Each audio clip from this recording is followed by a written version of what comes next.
और अब खबर महाराष्ट्र से, जहां पर सियासत का हाई वोल्टेज ड्रामा आज दिन भर जारी रहा। शिंदे गुट लगातार मजबूत होता जा रहा है। अब एकनाथ शिंदे का दावा है कि उनके साथ शिवसेना और निर्दलीय मिलाकर कुल 45 विधायक हैं। महाराष्ट्र सरकार में मंत्री एकनाथ शिंदे बुधवार को 30 बागी विधायकों के साथ गुवाहाटी के होटल पहुंचे थे। एक दिन के अंदर ही विद्रोही विधायकों की संख्या में इजाफा हो गया। एकनाथ शिंदे ने दावा किया है कि उनके पास 45 से अधिक विधायकों का सपोर्ट है। शिवसेना के बागी विधायकों ने सर्वसम्मति से एकनाथ शिंदे को अपना नेता चुन लिया है। एक वीडियो भी जारी किया गया है और इस संबंध में जानकारी दी गई है।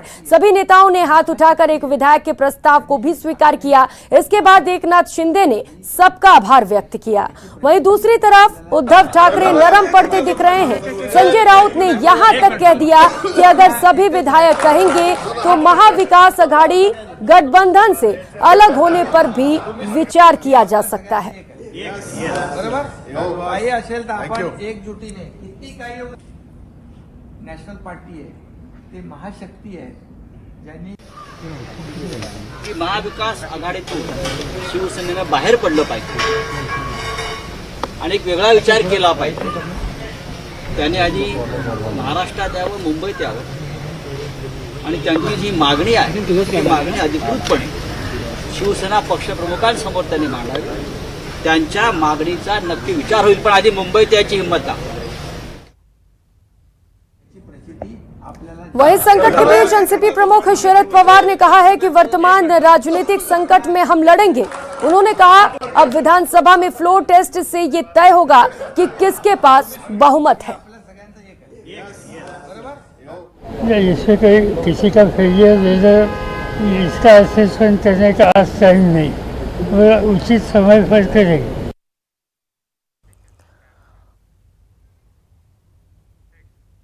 और अब बात कांग्रेस के अग्निपथ की। अग्निपथ योजना के खिलाफ कांग्रेस ने मोर्चा खोल रखा है। आपकी टीवी स्क्रीन पर तस्वीरें भी दिखाएंगे और तस्वीरें विरोध प्रदर्शन की हैं। आप टीवी स्क्रीन पर तस्वीरें भी देख सकते हैं। दो अलग अलग तस्वीरें इस वक्त आप टीवी स्क्रीन पर देख रहे हैं। पहली तस्वीर कोचिंग सिटी कोटा की है, जहां कलेक्ट्रेट के बाहर यूथ कांग्रेस के कार्यकर्ताओं ने जमकर हंगामा किया। वहीं दूसरी तस्वीर बांसवाड़ा की है, जहां यूथ कांग्रेस के कार्यकर्ताओं द्वारा केंद्र सरकार के खिलाफ जमकर नारेबाजी की गई और प्रदर्शन किया गया।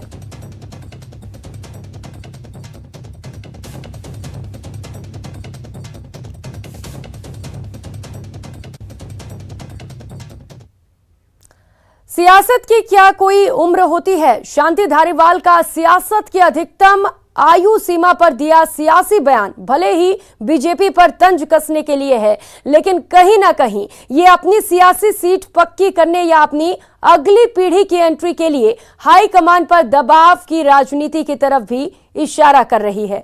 देखिए बाबूलाल धाल की रिपोर्ट।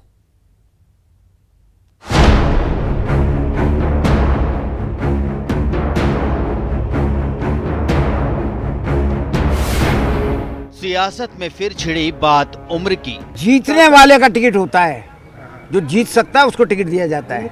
गल्ला साहब जीतने वाले थे, इसलिए 2 बार हारने के बाद में भी तीसरी बार टिकट दिया गया।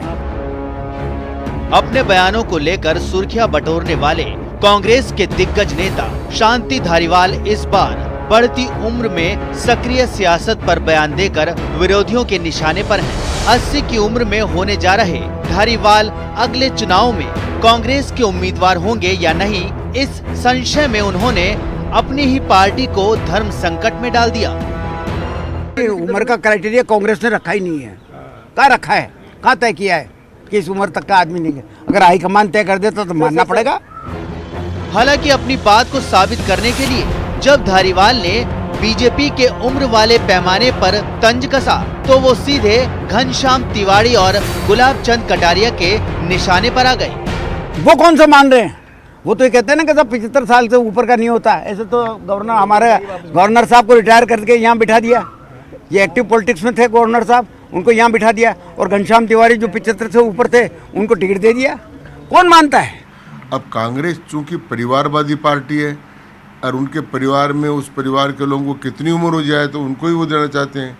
इसलिए उनको ये बात खटकती है कि जो चीज़ें लोकतंत्र के लिए नुकसानदायक हैं उन नुकसानदायक चीज़ों को हटाने के लिए जब भारतीय जनता पार्टी प्रयत्न करती है तो वो उनको अखरती है। पार्टी जो भी निर्णय करेगी उम्र का, मैं उसका स्वागत करूंगा। कारण क्या है कि निश्चित रूप से नया खून जिस पार्टी में नहीं आता है वो पार्टी एक न एक दिन समाप्त हो जाती है। पार्टी को सर्वाइव करने के लिए, मजबूत करने के लिए नए खून को, नए लोगों का भी एंट्री मिले।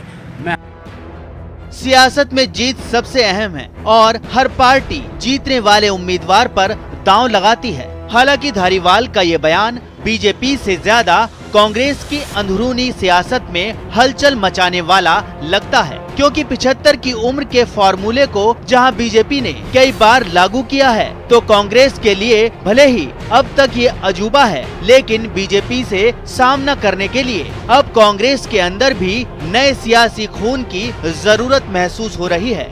यानी धारीवाल एक बयान से कई सियासी तीर चला गए। Babulal धायल, news 18 network, Jaipur.